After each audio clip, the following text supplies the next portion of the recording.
first of all, welcome to Vijaya Nene on our YouTube channel for the Compliance Connect. And as all of you are seeing the leadership talk, and this is our third talk, and I would love to welcome Vijaya and would like to thank you for your time that you have taken out for this particular discussion.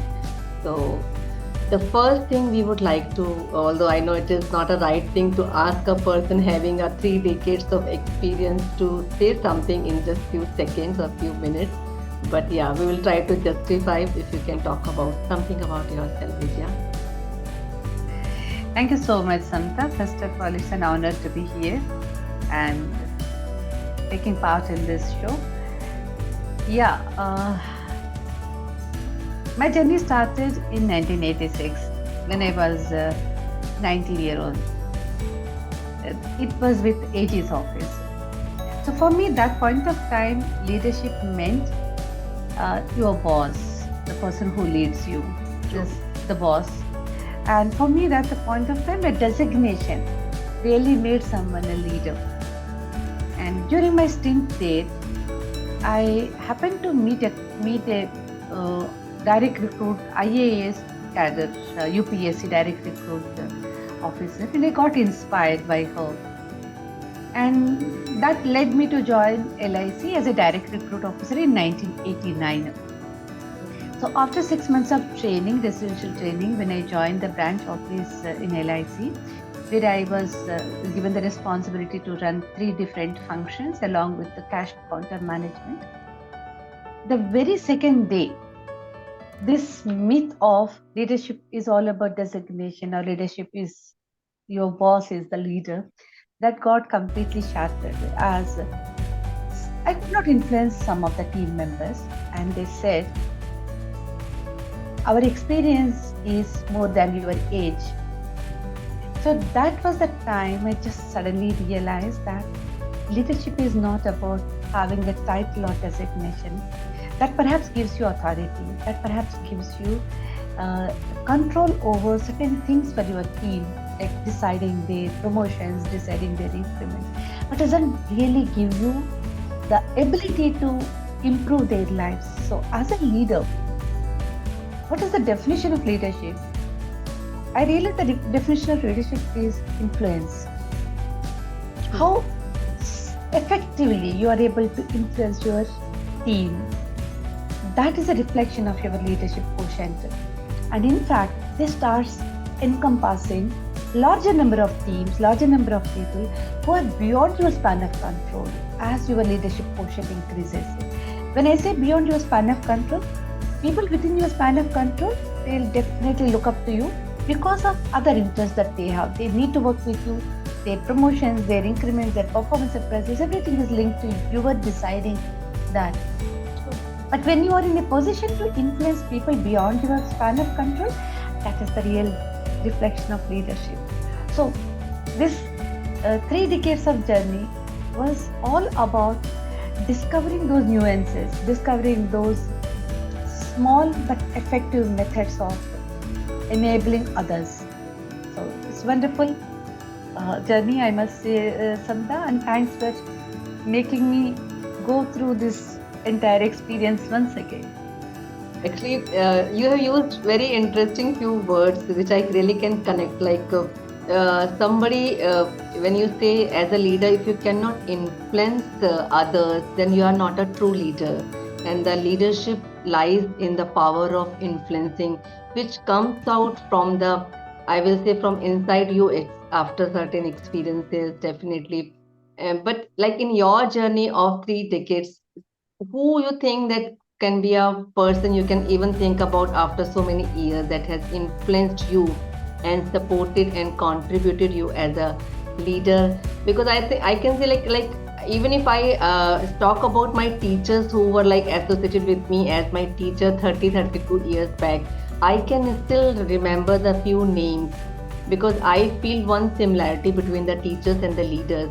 As the teachers leaves a long lasting impact on your life, positive, and similarly for the leaders who makes a difference in your life, can definitely be talked about, can definitely be remembered even after you are after 50 years, 60 years or so on. So any specific name which comes into your mind as a influencer in your life? Sometimes I will not get tricked into it. Okay. Because in this journey of 33 years, whatever I am today, it is purely because of so many great stalwarts and the leaders who influenced my journey very, very effectively. As you rightly said, actually the leadership, that time I did not realize that it was leadership. I could really see that in my parents. How positively they influenced without raising their voice. How effectively they made us take the decisions, being accountable for the decisions that we take. So I think it started there. And as you rightly said, yes, there were so many teachers during my journey, during my school and even after school, the college days. Early on, I met up with some leaders. They taught me what a leader should not be like, especially in the AG's office. I would say that there were leaders. Their behavior made me realize that you should never be like that. And later on, I came across so many people who actually demonstrated through their behavior what leadership is all about. Like so many people are there. I cannot take one name and do injustice to others. But one person's name I can take. She was my. So I was working as assistant administrative officer in a branch in an LIC. That was my first few months, and I used to report into the branch manager, and also I have a reporting responsibility towards the divisional manager. She was a madam by name Chandra, and I made a grave mistake in the sense like every branch office is given a set of policy numbers block to be used. So I did not know that it was there because I never knew what LIC or insurance concepts per se. So during the month of March, we overshot that and we went into the another block belonging to some other branch. And this we got to know only after 4 months when the quarterly premiums were to be paid, when the customers came back with the policy numbers. There was a call from the divisional office asking us that how come you also issued these numbers whereas this block does not belong to you. And we realized that few thousands of policies we issued. And everybody in the branch office scared me, including my branch manager. I called up this ma'am, and when I explained this to her, there used to be trunk calls. We used to make those trunk calls, wait for the call, because I was in a very remote area, village area. And she comes online and she says, okay, what happened? I said, ma'am, I did not know that this is something which is like that. I thought this number runs. She said that, okay, I understand you're new. Now, how do you want to correct this?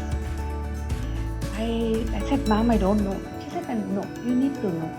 I'll give you a day's time, think through. Why do we issue policies? Why do we issue a particular number to a policy holder? Think through, come out with all the possibilities, where all it can impact. And we come back with a plan that how can we rectify this. I will stand by you, we will correct it. Trust me, Samita, that was the time when I realized that a leader is not one who slaughters you, who butchers you because something goes wrong. But he makes you see the thing holistically and enables you find the solutions. That made me enhance myself. Trust me, once you enhance in this process when you're going through a turbulent times, the enhancement which you achieve, that remains with you forever. That experience, it is there with me still today. Anything which I do, I always try to look at that, what are the possible areas it will impact. And that largely helped me in my entire career, whether I was heading operations, heading the compliance function. So that was a very beautiful lesson I learned from her. And along with that, of course, as a leader, just because you're a leader, you're not entitled to shame or name or label somebody or belittle somebody. So a leader is someone who lifts you up, doesn't push you down. Very beautiful answer, Vijaya, and that reminds me one incident, because you have mentioned a woman who has, you still remember her, and a similar case has happened with me when I was doing my CA articleship. That is way back in 95. So it's almost 27, 28 years back. So I was trying to like tally my trial balance, and you won't believe that particular point of time, no laptops, no system, no desktop. There used to be a red book of khata book, which you used to call khata, and I still remember sir's name. His name was Mr. Sudhir Jain. So it was in Old Delhi. He asked me to make the trial balance and submit the balance sheet to him. So at the end of like multiple days, I could not tally the trial balance. So I did something to make the trial balance tallied both the figures, because I was so afraid about it that I will listen and he will say you can't even tally trial balance, leave aside the balance. So ultimately, I did it and submitted the balance sheet. But somehow I was very guilt from inside that I have done something wrong and that I could not. And I went to one of the senior person there. His name was Mr. Rajesh. So he said, "Why are you looking so worried, Samta?" So he really used to treat me like a kid. So he said, what happened? Why are you looking tense? You are not like this. So I told him, sir, Rajesh sir, I could not tally my trial balance, and I did something to make the trial balance look like a tallied one. So he literally laughed. He made me calm and said, sit down, no worry. Tell Sudhir sir that you need some more time and think about where are the mistakes. And don't try to do something which is very short term game, because at the end of some time, maybe after 3 months, 6 months, this problem will double up and you will not be able to face the situation. So be calm, tell the truth to Sudhir. He will not say anything to you. Don't worry on that front. I will take your responsibility. I'm standing with you. This is your first year of articleship, and so on. So he has given me complete courage, and I went to Sudhir sir and I said, sir, you have to give me some time. And by his own experience of reading my face, he said, Samta, take your time. We have time till September, so don't worry on that particular front. But do not do such mistake which takes away your nights. And so that was a very small thing from his side, but it has given me so much of the confidence, so much of the power to revisit myself, what I have done to achieve some short-term things to resolve. So yeah, even today when something doesn't happen or something is not completing to my satisfaction, I remember those words of Rajesh sir and Sudhir sir and follow those paths. And I completely agree you. There are so many leaders, there are so many teachers in our life where we stand today. And that is why I personally think that leaders, teachers and the parents are somewhere at the same pace in the corporate experiences. And I know you have experience of all the aspects. So if you have to say like a parents and the leaders are to some extent contribute to the journey of the people, what is your personal experience towards this front? Very excellent question, I must say, Samita, because this is a thing which is very passionate. I'm very passionate about, and it's very close to my heart. Right. I didn't realize that the similarity between parenting and the leadership till the time I became a mother and I started bringing up my children. So I think leadership and parenting both are choices. True. Just because we can become a parent or a leader, we should not become one if we are not conscious of the responsibility that comes along in this process. Right.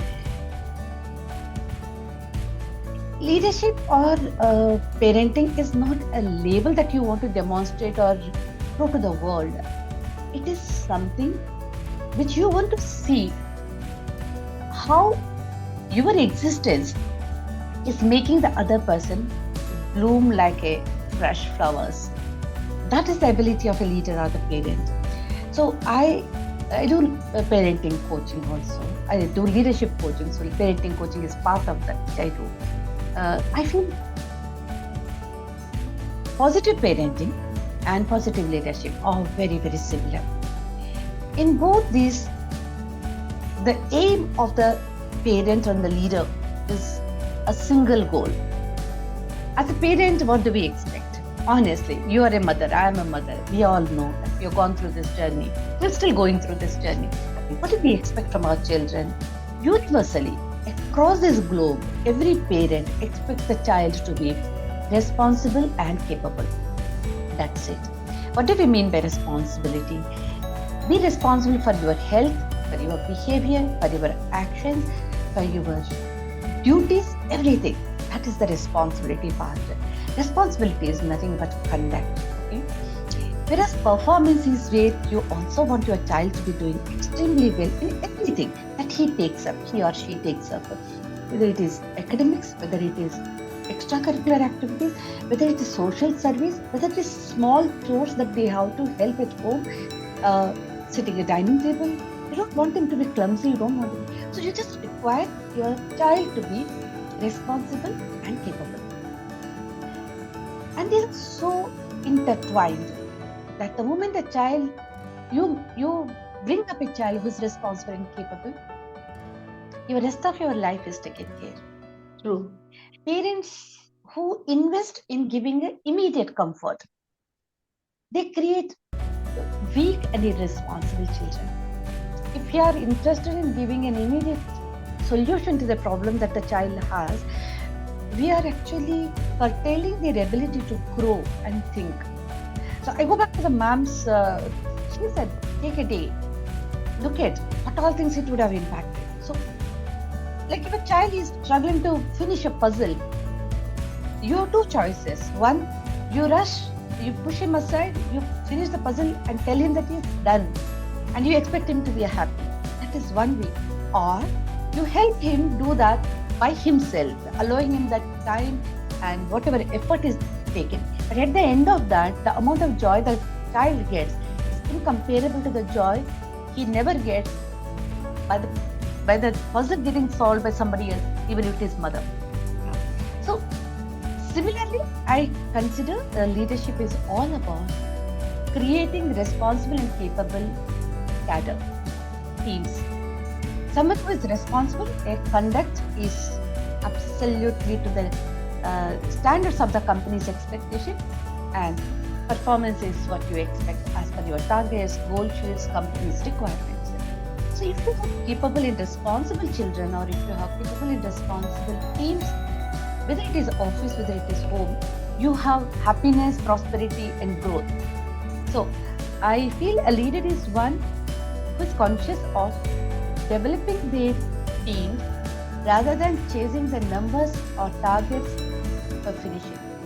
Because the moment you have a well-developed, responsible, capable team, whether it is target achievement or whether it is behavioral standards, they become incidental to it. And continuous improvement and excellence in execution, they become norm, they become everyday places. True. Completely agree with you, and as that is what I personally feel, and as you have experienced specifically in the parental coaching also, definitely it is added advantage, because that is something gives you a true picture of the word, how it is progressing and all. But another that takes me to another point, like being a woman as a leader. Also in India, now it is not something like women are crossing, and women are reaching to every aspect of the profession, whether it pertains to anything journey in the corporate or any other industry. But being a woman leader, what do you personally have seen any difference in the way people see you as a woman leader, whether it is something positive or something different you feel as a woman leader, experience in your corporate journey? So whatever I'm saying may not be relevant to the times that we are in today. As you rightly said, yes, True. things have changed a lot. So my initial path of journey, right from 1990 to till 2012, when I became the Chief Compliance Officer. Even after that, in fact, most of the time in a boardroom, if there are 30 men, you would be only single lady. And yeah, being a lady, initially, because most of the time, all standards are set according to the men's standards. Okay, I used to find that my voice. Sometimes I used to feel my voice is inaudible to me. How can others listen to that? Because you speak softly.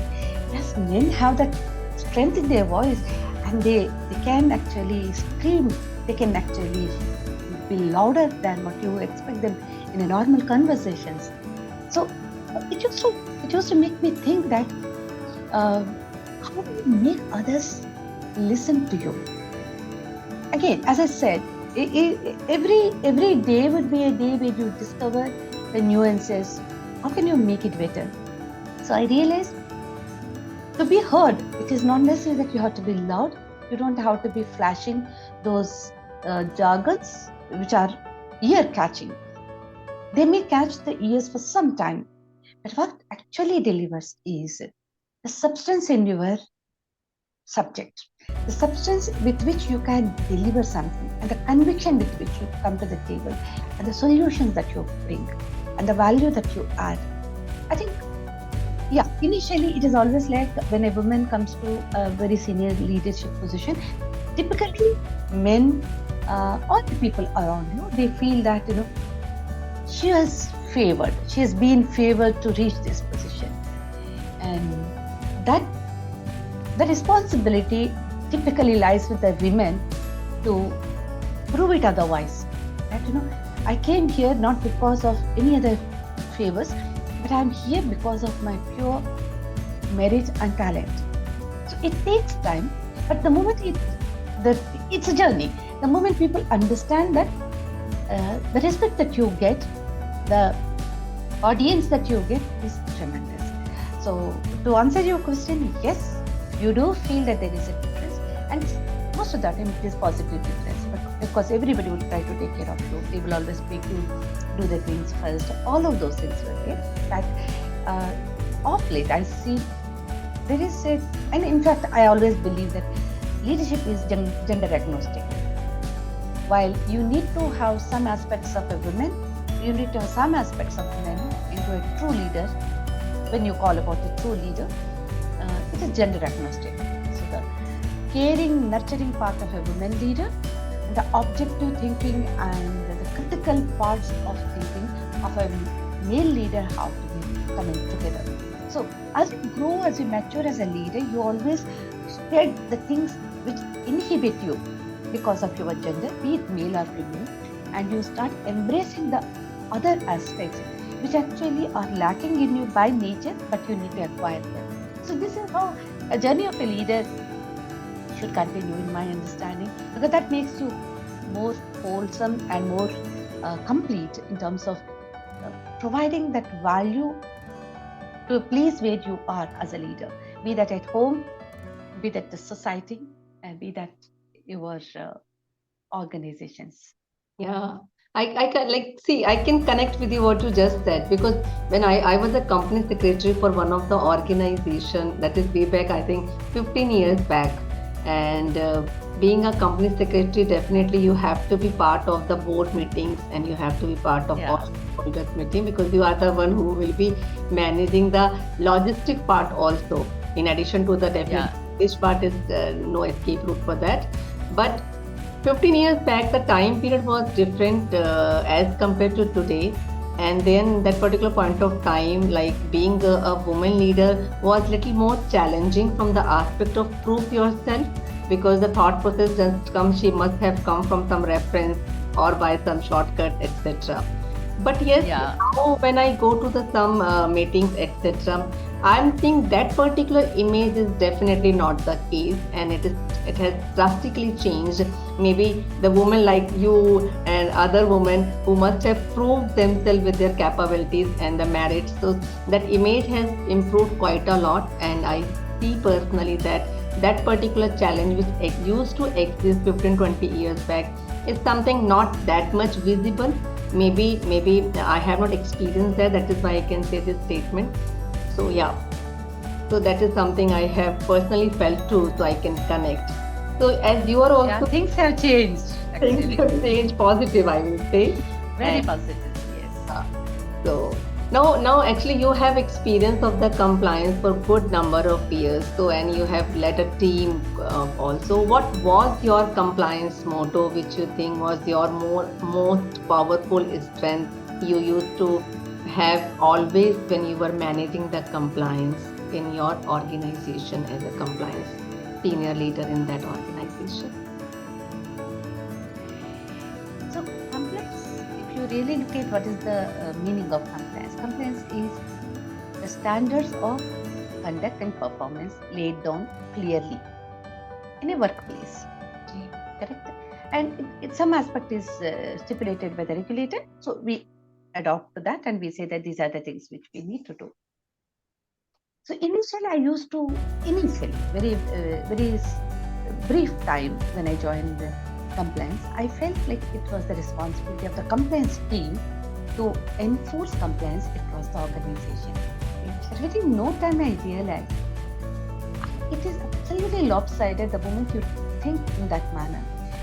Compliance can be successful, or an organization can be compliant in the right manner only when if you can create that awareness and a mindset of ownership across the teams, across the organization, so that everybody is responsible for compliance, not just a few handful of people. So compliance is everybody's responsibility. This used to be the tagline. So it is not the responsibility of few people.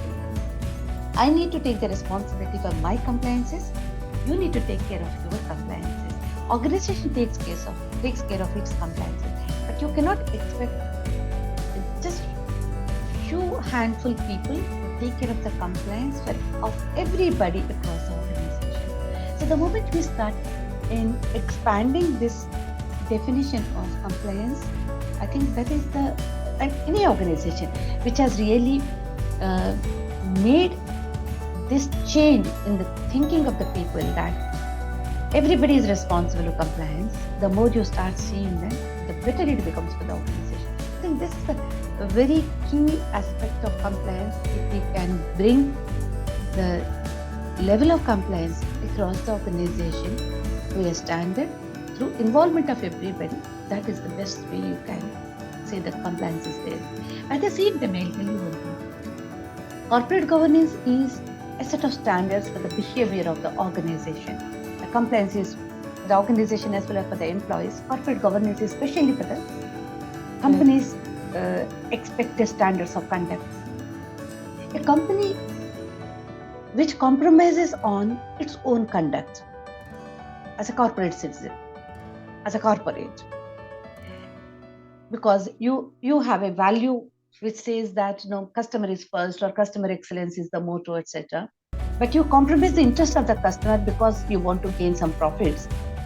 Such organizations can never enforce compliance, because whether it is compliance or whether it is leadership, both are visuals. What you see is louder than what you say.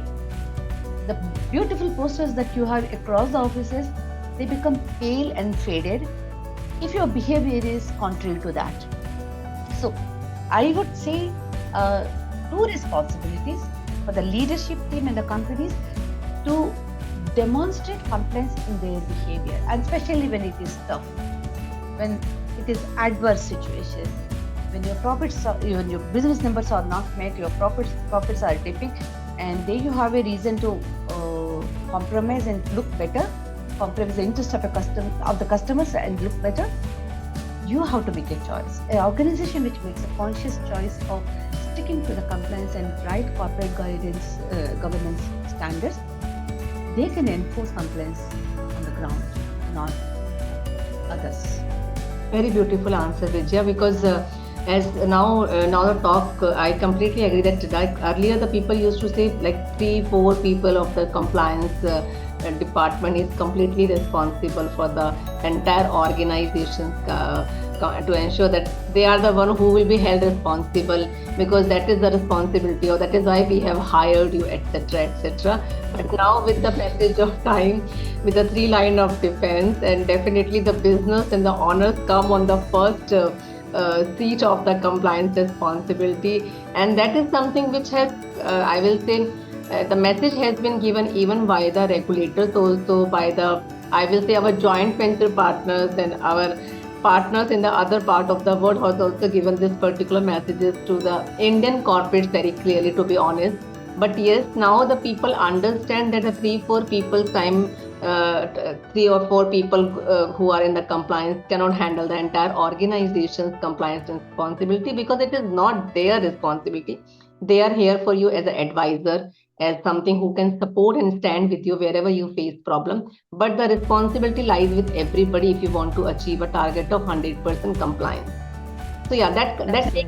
that takes me to the last question, Vijaya. Like how you're like now you're on the advisory side. Do you think that your experience as a corporate leader has helped you in the current role of your being as an advisor? So I spend my time in two verticals right now. One is yeah, I do advisory and leadership coaching. Leadership coaching assignments I have, and I also work closely with an NGO uh, where we give uh, holistic development to underprivileged and marginalized sections of the society, the children who come from that. So whatever I have learned in this journey of whatever 30 years, 34 years,